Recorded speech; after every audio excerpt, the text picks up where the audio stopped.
भारतीय army chief के cease fire से मुतालिक जो दावा किया जा रहा है कि ताकत की बुनियाद पर सीज फायर मुआहदे जो है वो हुआ है। इसी दौरान में भारतीय आर्मी चीफ एक बयान दे देते हैं कि जी हमने एलओसी पर, लाइन ऑफ कंट्रोल पर जो सीज फायर है वो ताकत की बुनियाद पर कायम किया। एक रोज कबल भारतीय आर्मी चीफ ने कहा था कि पाकिस्तान से जंगबंदी इसलिए जारी है क्योंकि भारत ने ताकतवर पोजीशन से बातचीत की। इंडिया के आर्मी चीफ का ये कहना है कि कश्मीर में जो एलओसी के ऊपर फायरबंदी हुई है वो बुनियादी तौर पे इस वजह से है कि हमने मजबूती की पोजीशन से नेगोशिएशंस की थी, पाकिस्तान से बातचीत की थी। एक तरह से बुनियादी तौर पे वो ये कह रहे हैं कि पाकिस्तान ने हमसे डर के वहां पे फायरबंदी की हुई है, ये उन्होंने बयान दिया। इसकी टाइमिंग बड़ी अहम है। एक तरफ वज़ीर आज़म का चीन का दौरा है, पाकिस्तान में दहशतगर्दी इतनी ज्यादा अचानक से हो रही है, उस दौरान में भारतीय आर्मी चीफ इस तरह की बात कर रहे हैं कि हमारी मुसल्लह अफवाज ने कभी अपनी सालमियत पर कभी इन्होंने समझौता नहीं किया। इस आर्मी ने कारगिल में अपने बंदे छोड़ दिए थे। वीडियोस अवेलेबल हैं सर, यूट्यूब पे वीडियोस अवेलेबल हैं जिसमें बाद में। राम राम मित्रों, आप सभी का हार्दिक स्वागत है आपके अपने चैनल द हिंदुस्तानी कल्चर में। और आज हम आप सभी के लिए एक ज़बरदस्त वीडियो लेकर आए हैं जो आप सभी के लिए बहुत ही ज्ञानवर्धक साबित होगा। तो आप वीडियो में अंत तक बने रहिए और वीडियो को लाइक एंड शेयर अवश्य करें और चैनल को सब्सक्राइब करें जिससे कि आप भी द हिंदुस्तानी कल्चर का हिस्सा बनिए। इस वीडियो का ओरिजिनल लिंक भी आपको हमने इनके बंदों को दफनाया, वहां पे नमाज जनाजा हमने पढ़ी। जो फौज सर अपने खुद के बंदों को मना कर दे, ये तो थे ही नहीं वहां पे, ये तो हमारे हैं ही नहीं। These people are not ours. तो उस फौज का क्या कैरेक्टर। तरफ हालिया वाकयात बता रहे हैं, पाकिस्तान में दहशतगर्दी फिर सर उठा रही है और बहुत बड़े बड़े हमले हो रहे हैं। एफसी हेडक्वार्टर पर आपने हमला देखा, उससे पहले पाक ईरान बॉर्डर पर आपने हमला देखा, बहुत ज़्यादा शहादतें हुई हैं। इसी दौरान में भारतीय आर्मी चीफ एक बयान दे देते हैं कि जी हमने एलओसी पर, लाइन ऑफ कंट्रोल पर जो सीज फायर है वो ताकत की बुनियाद पर कायम किया है। नहीं, इतने हम ताकतवर हैं कि हमने पाकिस्तान को दबा कर या पता नहीं किस तरह हमने उसको कहा कि जी ये अब यहाँ पर सीज फायर होना है। गुलाम रसूल साहब, ये इसकी टाइमिंग बड़ी अहम है। एक तरफ वज़ीर आज़म का चीन का दौरा है, पाकिस्तान में दहशतगर्दी इतनी ज़्यादा अचानक से हो रही है, उस दौरान में भारतीय आर्मी चीफ इस तरह की बात कर रहे हैं। ये जब इस तरह के बयान आता है तो फिर जाहिर है कि एक गुस्सा तो आता है कि जी एक तरफ अमन को अगर आप कमज़ोरी कहेंगे तो फिर शुरू कर देते हैं जी वही हालात, फिर ईंट का जवाब पत्थर से देना शुरू कर देते हैं। तो इसमें तो किसी को कुछ हासिल नहीं।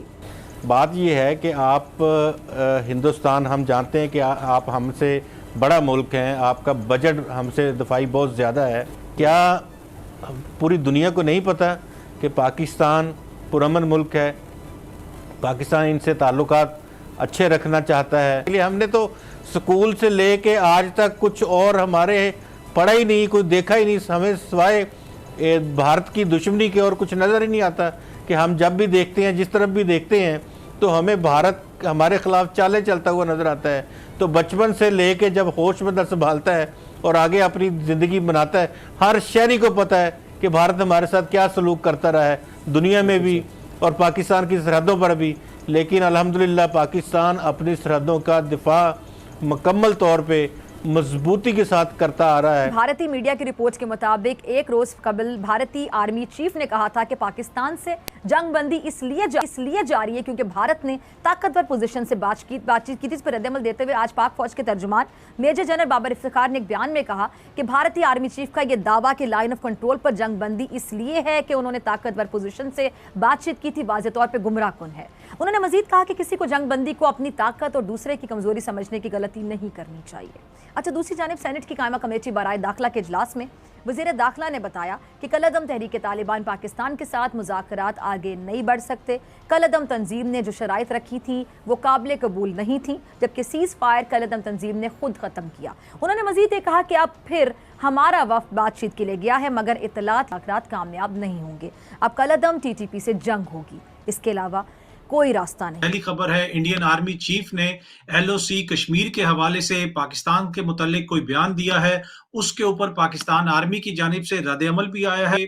इंडिया के जो वो हैं आर्मी चीफ, उन्होंने पाकिस्तान से मुतालिक बयान दिया है, एलओसी से मुतालिक बयान दिया है। इसको इंडियन मीडिया ने भी कवर किया है और उनके जिसको COS भी कहते हैं, आर्मी चीफ भी कहते हैं, इंडिया के आर्मी चीफ का ये कहना है कि कश्मीर में जो LOC के ऊपर फायरबंदी हुई हुई है वो बुनियादी तौर पे इस वजह से है कि हमने मजबूती की पोजीशन से नेगोशिएशंस की थी, पाकिस्तान से बातचीत की थी। एक तरह से बुनियादी तौर पे वो ये कह रहे हैं कि पाकिस्तान ने हमसे डर के वहां पे फायरबंदी की हुई है।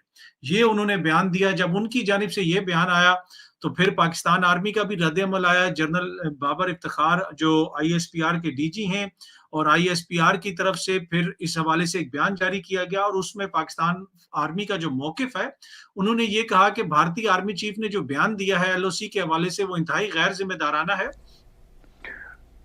ताहिर साहब, मैं तो आपको बताऊं, मैं बलोचों पे ज्यादा विश्वास करूंगा।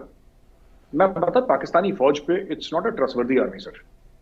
इस आर्मी ने कारगिल में अपने बंदे छोड़ दिए थे। वीडियोस अवेलेबल हैं सर, यूट्यूब पे वीडियोस अवेलेबल हैं जिसमें बाद में हमने इनके बंदों को दफनाया, वहां पे नमाज जनाजा हमने पढ़ी, क्योंकि हमारी आर्मी में बड़े सारे मुस्लिम ट्रूप्स हैं और जाहिर सी बात है मौलवीज भी उनके साथ चलते हैं। जैसे पंडित जी चलते हैं हिंदुओं के लिए, ग्रंथी साहब चलते हैं सिखों के लिए, पादरी साहब चलते हैं क्रिश्चियंस के लिए। हमारी फौज में तो सभी हैं सर, सारे धर्मों के हैं।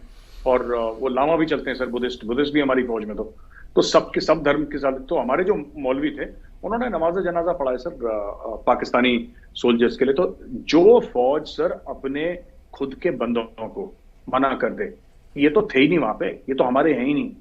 These people are not ours. तो उस फौज का क्या कैरेक्टर है सर?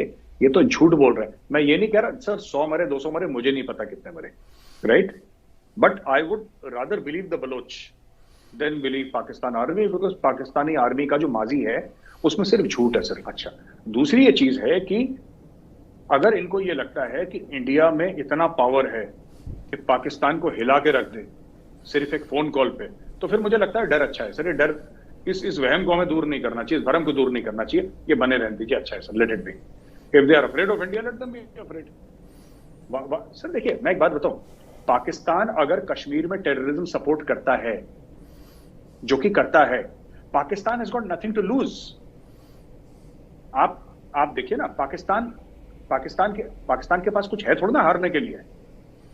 इकोनॉमी बैठी हुई है, डिप्लोमेसी बैठी हुई है सर, इंटरनेशनल रेपुटेशन बैठी हुई है, जेबें खाली हैं सर, माहौल डिप्रेशन का है। पाकिस्तान के पास तो कुछ है ही नहीं हारने के लिए। अब आप समझिए सर, इंडिया की इकोनॉमी 5 ट्रिलियन बनने जा रही है, वर्ल्ड की 3rd लार्जेस्ट इकोनॉमी बनने जा रही है इन अ फ्यू इयर्स। हम लोग सेमीकंडक्टर्स के लिए हम लोग $300 बिलियन का इन्वेस्टमेंट सीख कर रहे हैं। सरकार कह रही है कि हम इतने $1 बिलियन लगाएंगे। दुनिया भर में इंडियंस छा रखे हैं।